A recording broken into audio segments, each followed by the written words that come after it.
Well, hello everybody out in Facebook land. I'm Mitchell. I'm a producer at Sounds True, and I'm here today with my good friend Dr. Judith Orloff. And Judith and I are here to talk a little bit about her new book, The Empath Survival Guide, and how it came about. About 2 years ago, we were planning our recording for the program that became Essential Tools for Empaths. And in talking about that book, Judith and I really talked about some of the key protection practices and exercises that she uses in her own life as part of her daily practice as an empath. And at a certain point, I think it became clear that this material really deserved to be presented to the widest audience we possibly could. In other words, it needed to be a book as well as an audio program. So let's start by just talking a little bit about that. How did the book evolve? How did you write it? And why are these some of the key practices for you as an empath? Well, it was so amazing because Mitchell and I were in the sound studio recording Essential Tools for Empaths, and we were just talking the way inspiration happens. And then we both kind of got this light bulb that went on in our head, and we said, this should be a book. And as it would have it, there was incredible energy for the book, and it manifested, and now it's out, which is a miracle. And so this book is about protection strategies that I use. I'm an empath, and I really have these survival strategies for myself that I use to protect my energy so I can be an empowered empath out there. So I'm not always tired or sick or taking on other people's energy, which is the downside of being an empath. But empathy, what is the difference between empathy and being an empath?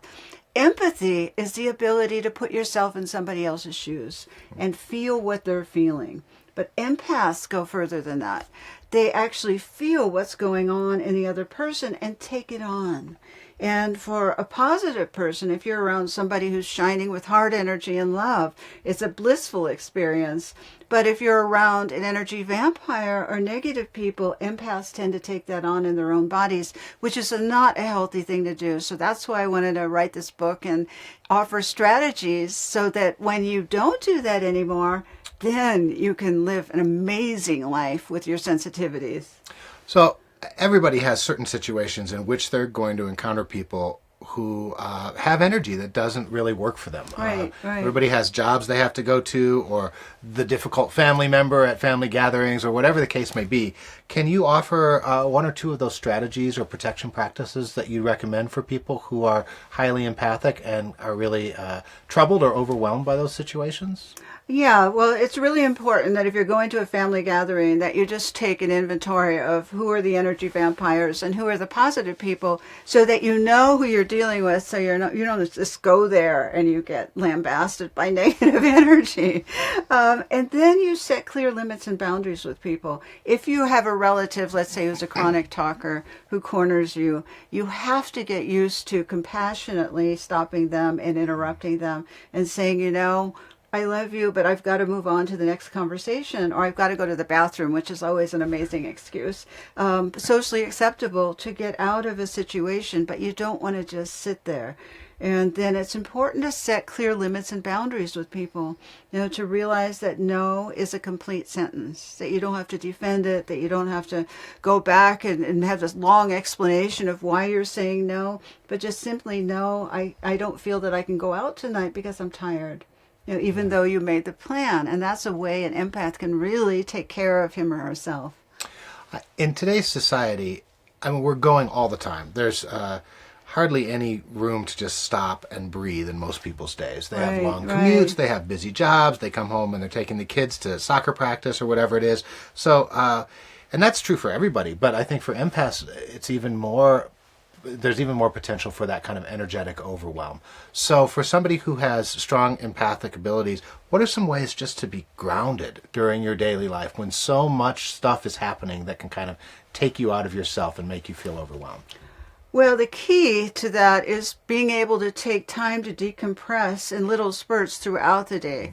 And there's this one heart meditation that I love, that I practice every day, and it helps me recenter and regain my energy, where I close my eyes, I put my hand on my heart, and I focus on something I really love. It could be an image, it could be the sound of the ocean, which I love so much. And I hear the surf in my being, and I bring my energy back to center, focused on the heart. And what that does is brings my energy here, so it's not all outside and fluttery and frustrated and striving, where I'm able to come back to my center so then I can continue my day from a beautiful place. As finding that center for an empath is so important. An empath can't go from morning till night without a break. Yeah. They'll pay a terrible price for that. And so they need to stop and do this 3-minute meditation, or take a walk in nature, or have a good conversation with a friend, or tell a joke or two and lighten up, your attitude, because empaths have very strong inner child inside and they love to play. And although empaths tend to take themselves a little bit too seriously sometimes, if they could get in touch with that sense of play, even in the workday, that could lighten up the energy. We talked a little bit about some of the challenges of being an empath, but I know from talking to you that you wouldn't trade that empathic ability for anything in the world. I love being an empath. So talk to us about that. What are the greatest gifts of being an empath? Connecting with you, connecting with people, my ability to be with someone and to be present with somebody and to feel their hearts and to really feel who they are as people, and certainly as a psychiatrist. Working with my patients, I can feel what's going on in them, and I don't take on their suffering or their discomfort, but I'm able to be with them. And for me as an empath, connection is the most important thing. Feeling the depth of connection, whether it be with nature or with people, or just with any environment, feeling connected to a room and feeling the energy in the room, whether it's consistent with my own energy and making me feel good, or if it's maybe a room I don't really like being in, to be in touch with my intuition. And I love to go deep. I'm not really a superficial person, and I love to go deep with people, and I love that my empathy lets me go layer upon layer and feel people and know people and the whole human experience. It's just so exciting to me to really, let that shine and just be who I am without apology.